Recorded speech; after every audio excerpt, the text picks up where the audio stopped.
start sanding it. Yeah. So, I mean, everything's sanding out the same. Yeah. Then we can go the other way, diagonally.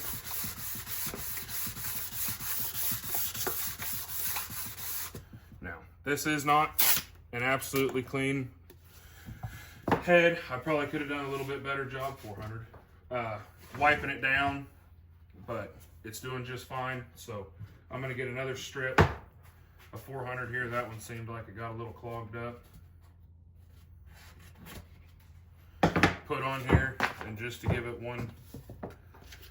one last little walkthrough, and just because I don't have a step between 80 and 400, so this will just bring her out a little bit more smooth. I know that some people are going to tell you that this thing needs to be, you know, absolutely just polished smooth, but there's a multi-layer gasket sitting in between this and the block. And so as long as you're relatively smooth and you're just not leaving it with a bunch of gouges in it or anything like that, it's gonna be just fine. It should seal as long as you're not warped or cracked. And just like Tucker mentioned, we can get a pretty good eye sitting here sanding this, that everything's sanding through real nice. We're not having any major high or low spots. You can kind of see some old gasket indentions still, but I don't want to take this head down any more than I have to. There's no point in it, if you ask me.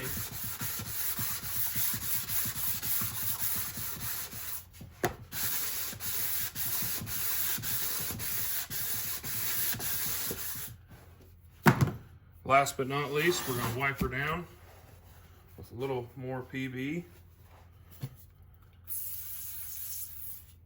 Hello. Just to help pick up all that stuff that we have been sanding on.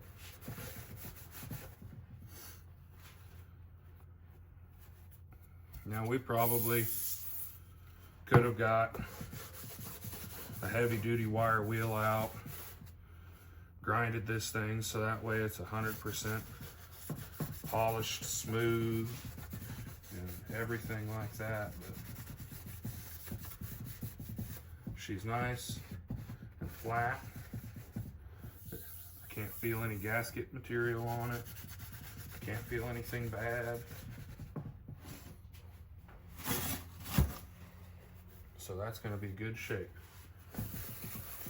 for this big one.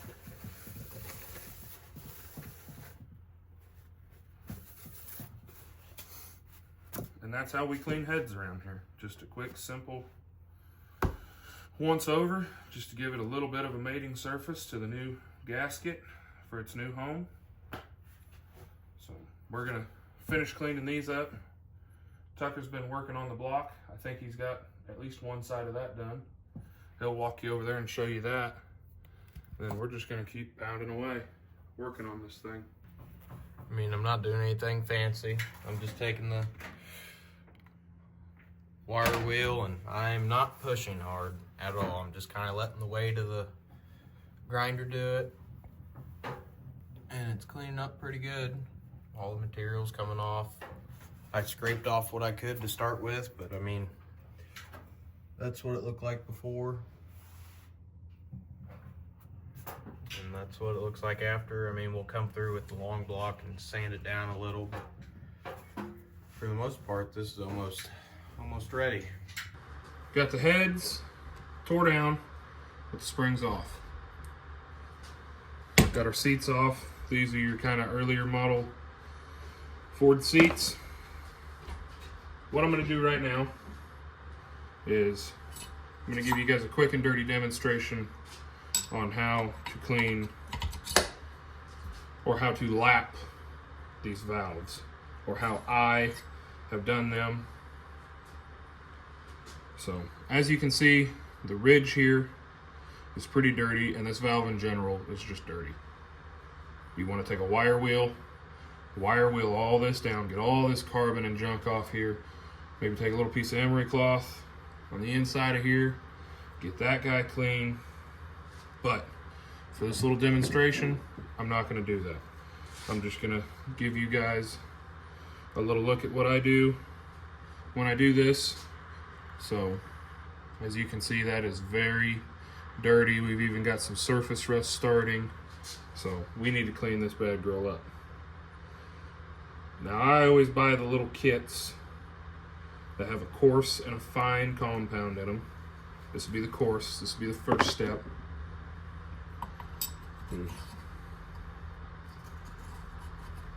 Obviously stems need to be cleaned up and all that, but this is just to show you guys before I get way deep into the process of doing it. And I mean, really, this is time consuming, but it's just one of those little extra things to show that you care when you are doing it. So we're gonna put this guy on here. Be sure to listen to the sound right off the bat. You're gonna hear a really good, just a really good grinding sound almost. And what that's doing is it's polishing everything in there. It's cleaning it up real nice. And as I go on, you're gonna hear it kind of stop, and it's gonna kind of smooth out. So.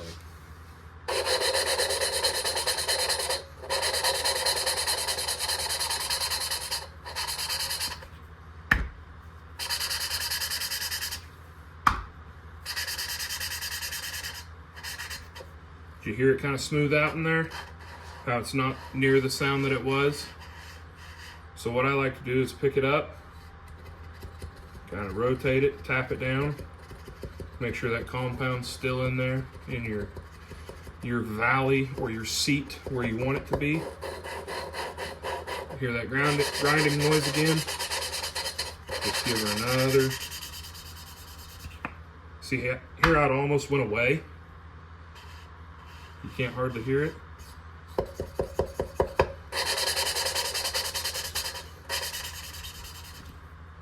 Okay. Now, like I said, all of this would be cleaned up. All your carbon would be gone. But this is just for demonstration purposes. Now we're going to clean this compound off of here.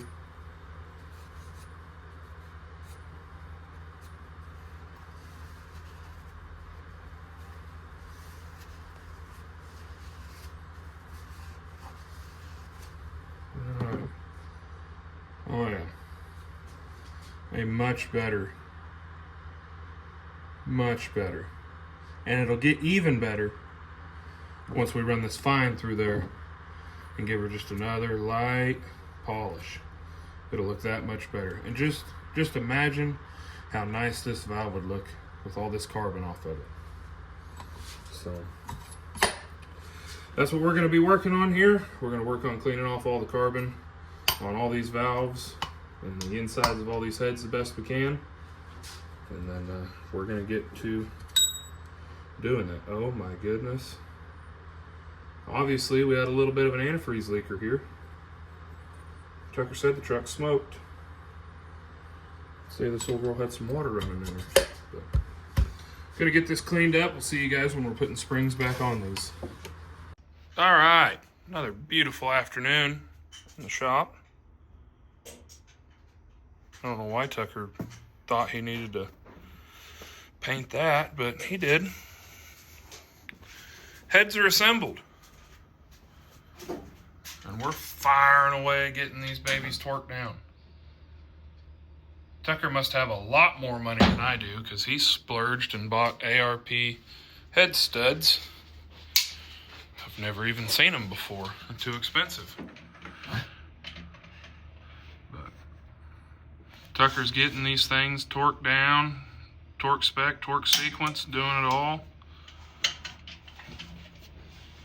Not a whole lot, really.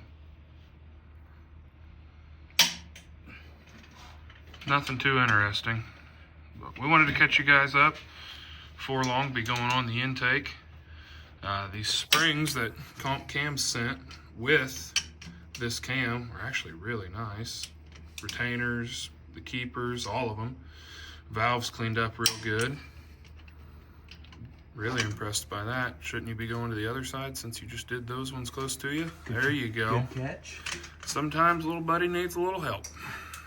We are doing these properly and going 50, 100, and then 140. Yep. So we are doing these in steps. That's what ARP wants, and big block 460 just wants the head bolt to be 140 foot-pounds when it's all said and done, or at least that's what all the master mechanics on the forums say.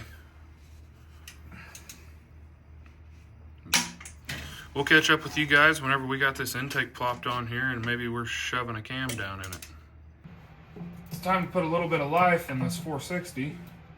Cam's going in. I don't know how you guys like to do your cams, but I've always liked molly grease. It gets everywhere, and we don't have a long enough bolt to do anything with, but some molly grease will go a long ways. Oh.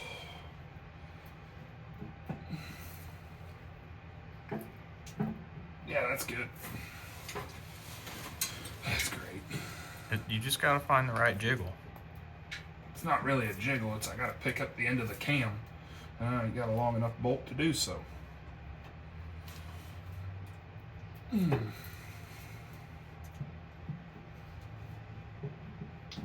Oh, there she is.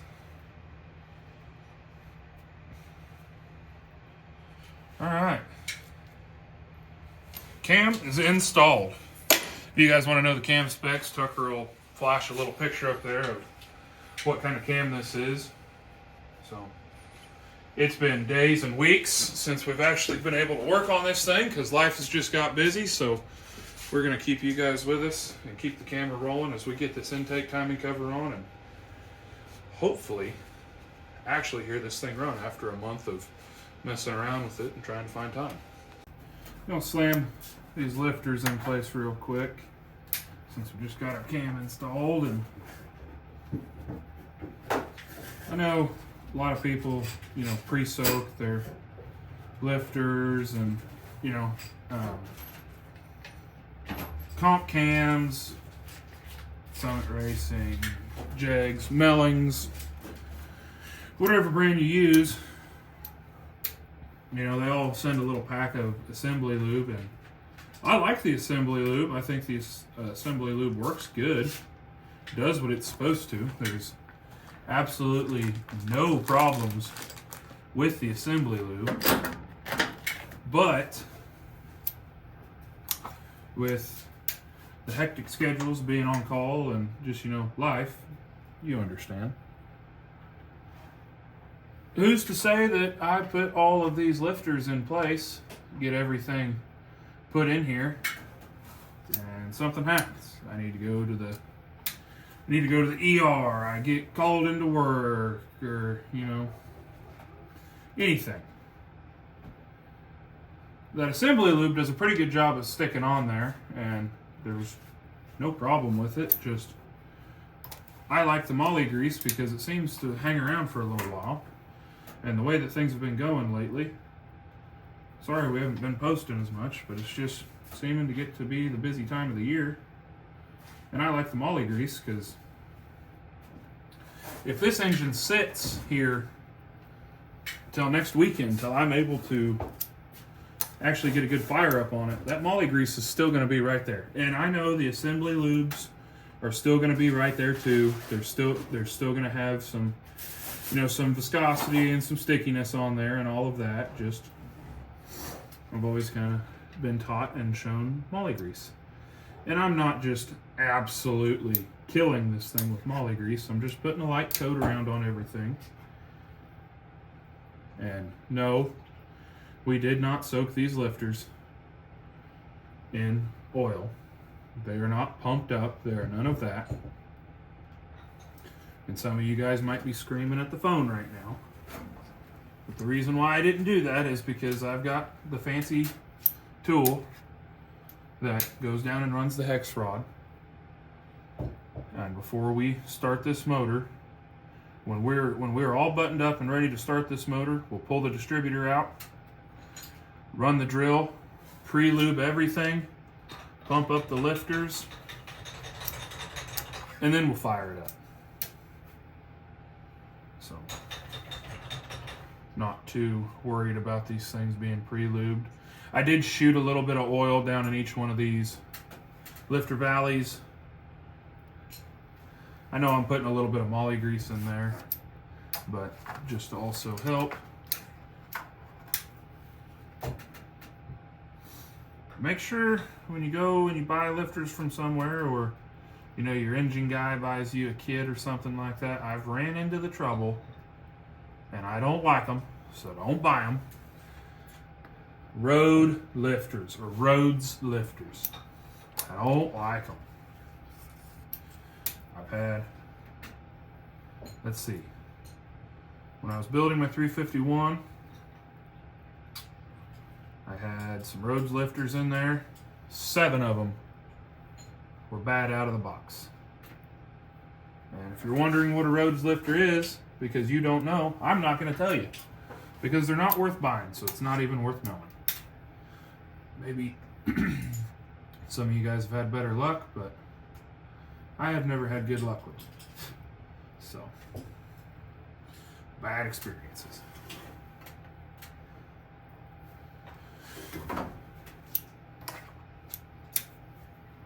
You want to make sure that when your cam kit or your lifters you order do come, make sure there's no difference between intake and exhaust. Make sure that they're all the same, or if there is a little bit of a difference, you put all on intake or all on exhaust. I mean, this isn't the case. This is all the same lifters, so not a big deal. Nothing too crazy going on there.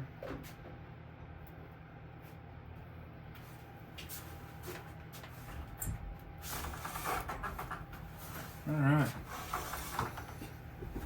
that is it for the lifters cam installation.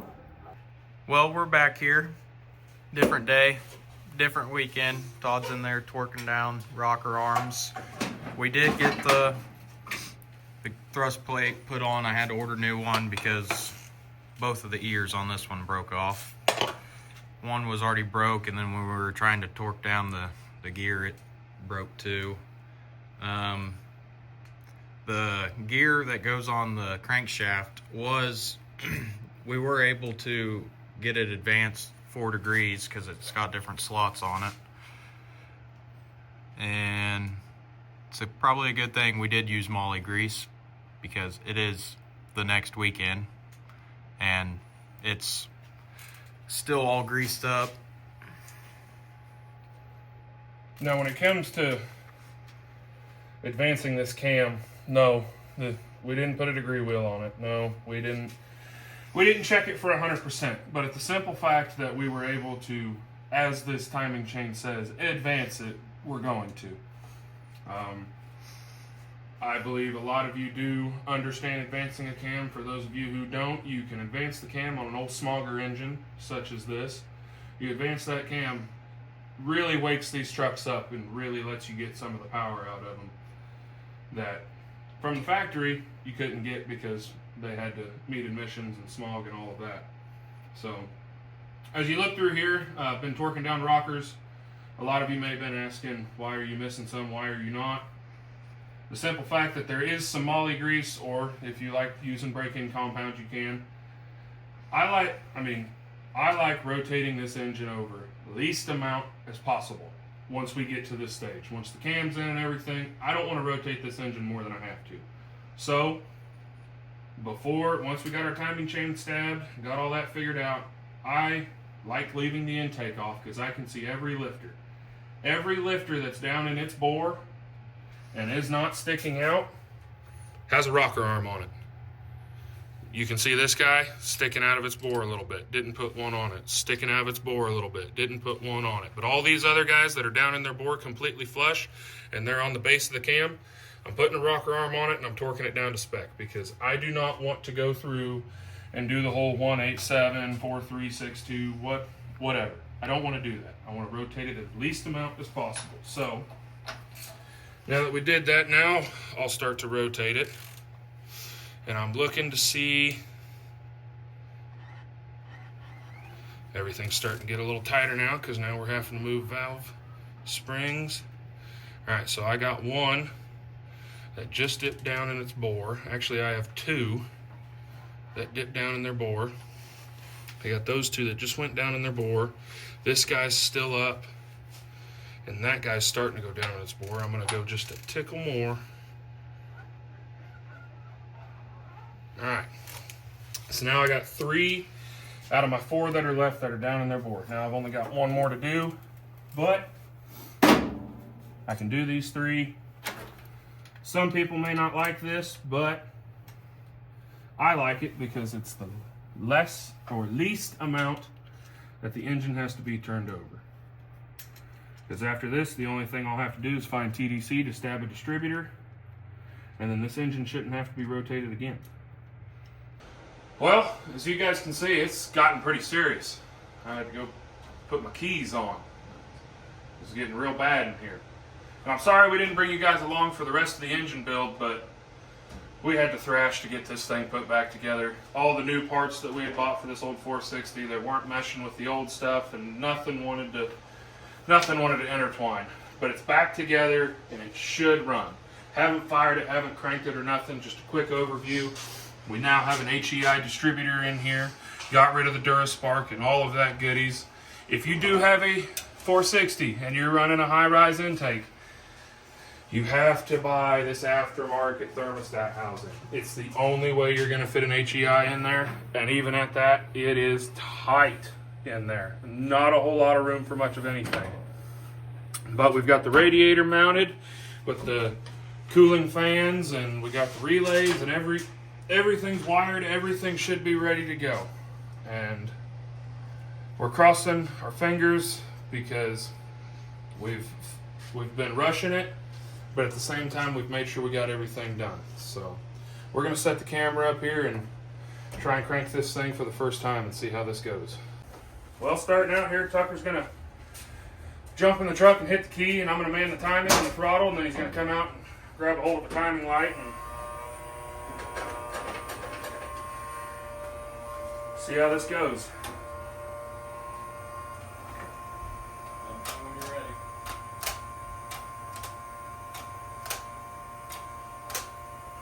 Okay.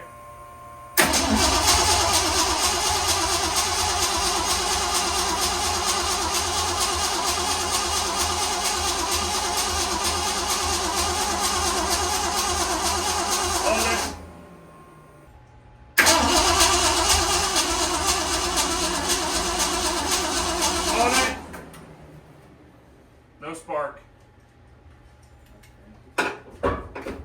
Huh? Fancy. Are those wires hooked up backwards? Got it around now. What? They were switched at the back. Now she ought to run. Yeah, it was switched. All right, that's something. Well, should have plenty of fuel. Yeah. You ready? Yep.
just like any normal engine break-in, doesn't go perfectly right. We're still learning, and things just aren't 100% right at all times. But hey, you know what? That's part of learning.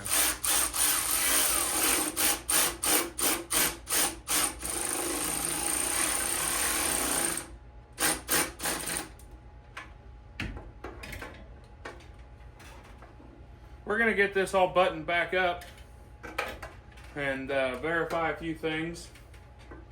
Seems like maybe the carburetor's having a little bit of trouble with some fueling, so we're going to check on that. We were at about 22, 24 degrees advanced on timing, but that's with vacuum advance hooked up. That might be a little higher than what I want to run it at.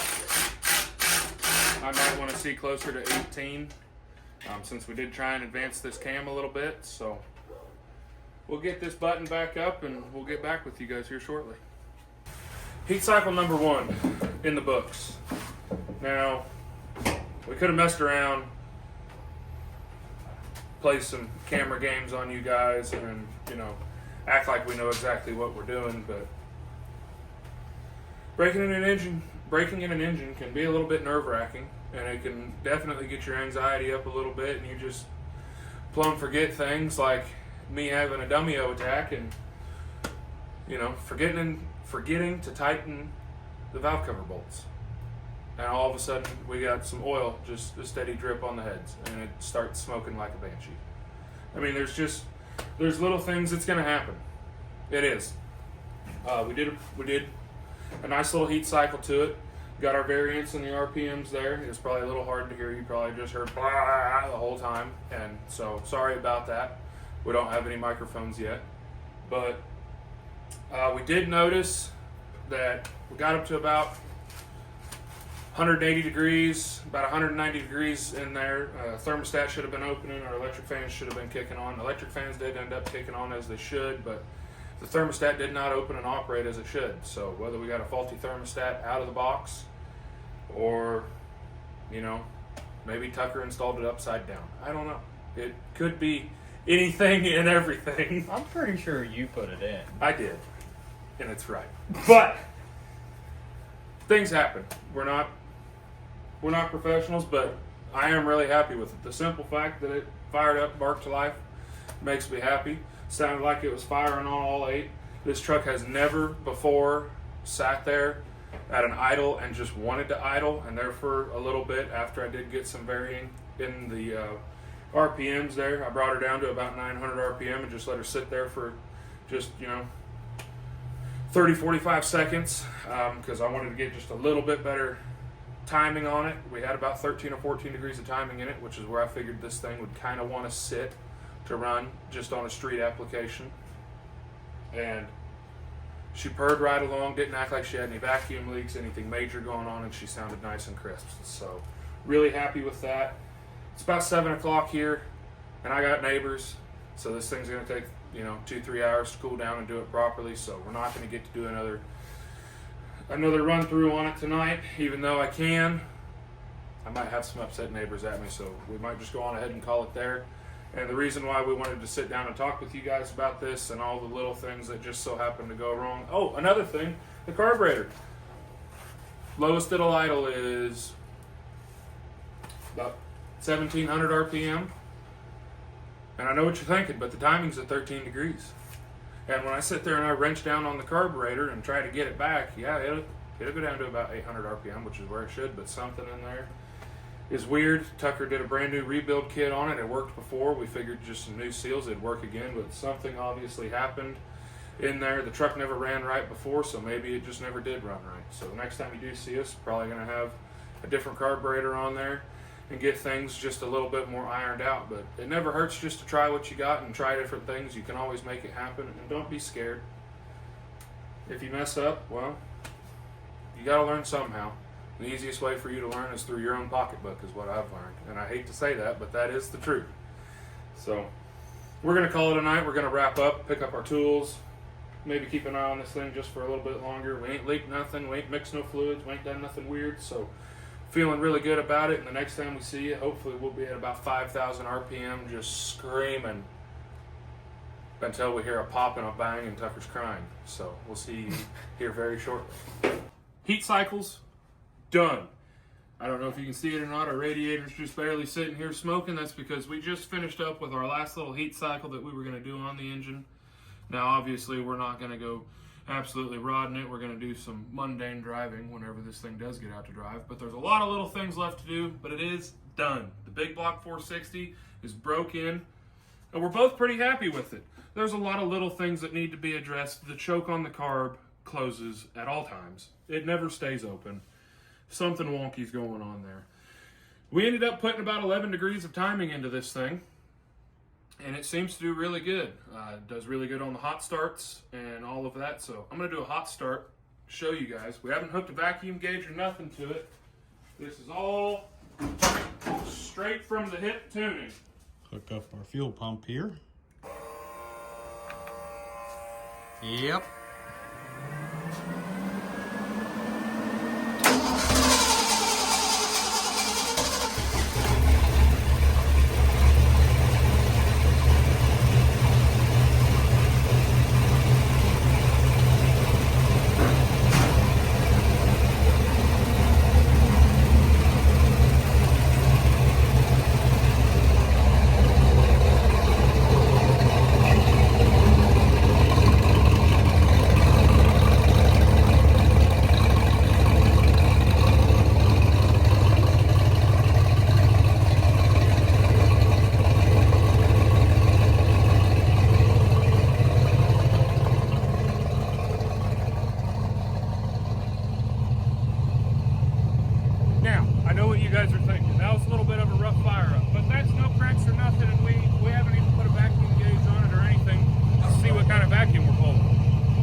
Well, I don't know if you guys can tell or not, but we are in fact outside. That's because we lost the shop. It's a week later, and a lot of little things got done to the truck. Little things that needed to get done. And we're gonna hop right into those things, show you what all little things it took. For those of you who remember the orange truck video, my daily driver, be sure to go check that out. And the Bel Air. Don't forget about that little guy. It is for sale. Don't be afraid to shoot us a message on that. It is for sale. But starting out right up here up top, got rid of the Holly, went to the Edelbrock. The Holly was giving us all sorts of fits. We didn't have time to put a rebuild kit on it, so we just robbed my Edelbrock, put it on there. The steering shaft, the LMC steering shaft, fit flawlessly. Went in super easily. Didn't have a problem at all. Now, you can also see new clutch linkage stuff down there as well. Yep. And another big part of this truck that we had to do, after that last heat pass we did, the truck was sitting there idling and it had 16 to 12 pounds of oil pressure at idle. Now, when you got up into the RPMs, it was just fine. But if you were idling, she didn't like it. So we had to take the oil pan back off, put a new oil pump in, and now she's got a solid 42 pounds of oil pressure at idle, which is great. Now, if there's one thing we don't like to do here at TNT, is we don't like to BS you guys. We're still learning. We're still trying to do everything we can to learn and to bring you guys along for the process. So, I did hook my vacuum gauge up to this. I was able to get about 14 pounds of vacuum at idle. I've got it at 8 degrees advanced, so it starts fine when it's hot, but this engine is flat cold. I mean, we just got home from work, and she is flat cold. So Tucker's gonna hop in there, give her the old 2 pumps, see how she starts. Quick thing to add too, I had to put an alternator in. Also, I had to put an alternator in. These fans, these electric fans, pull a lot. They pull a lot, and the old alternator just was not doing it. Now, I am going to warn you, this may not start, or it may start. I don't know. As you can see, 2 pumps. There she is. Now pump it twice. There you go. Look at that. That's pretty good. Sitting here for a week. Now, as you can see on the truck, we did go out and we test drove the truck when everything was done. But it was 11 o'clock at night. Just drove it around to make sure the brakes, the engine, everything else ran. So we're gonna let this girl warm up for just a couple minutes, and then we're gonna take you guys out for a little drive with us and see if this 460 is actually better than when we tore it apart.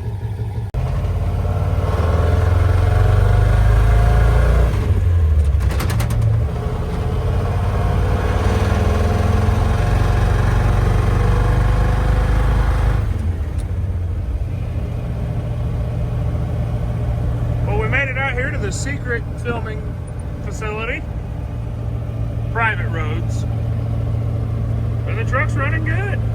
It's doing what it's supposed to, staying cool, and just loving life.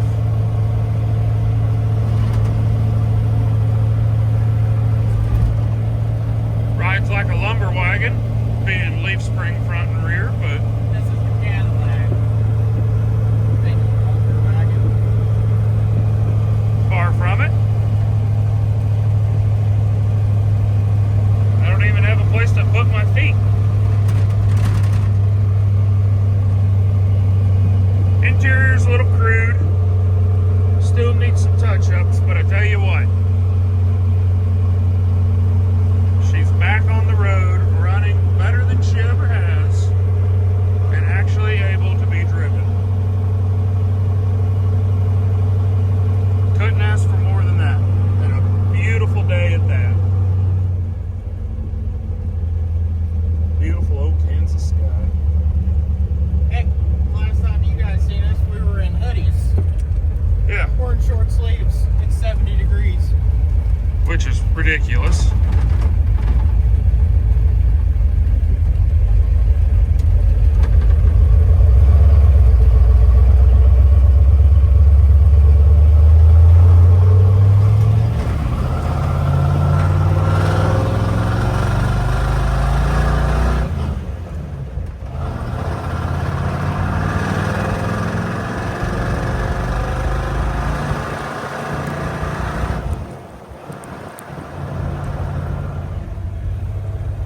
Work on that. You're making a bologna sandwich over here. Well, I'm not just trying to slam it. Well, we'll see you guys back at the shop for a final rundown. That's going to be a wrap on the 77, 76, 78, 79, 73, 74, 88, 92 Highboy. All in one. All in one. But for right now, that's going to be a wrap on the Highboy. The cam installed, steering fixed, clutch linkage fixed. All the other stuff that they threw at this truck to put a body lift and stuff like that on it is fixed. But it's nowhere near done. It still needs some dash. It needs some wiring. It needs, you know, a handful of things. But those are all things that can be done with time. So for now, it runs, it drives, it can go out, it can have fun, Sunday cruiser, Monday mutter, whatever you want to do with it. So we appreciate you guys watching. We appreciate all of you that like and subscribe and comment. Please comment if you see anything that we do wrong, or you think, you know a little bit better way of doing something, because we're open to all tips and tricks. We're learning. Or if you just got stories on your old rigs, Yeah. put it down there. We love to hear them. We love to see them. We always try to like or comment back when you guys do comment, because we think it's awesome. We're just two 20-year-old kids who have a love for these old trucks and cars, and we're happy that we get to share it with you guys. So be sure to like and subscribe, and we'll see you guys on the next video of TNT Creations.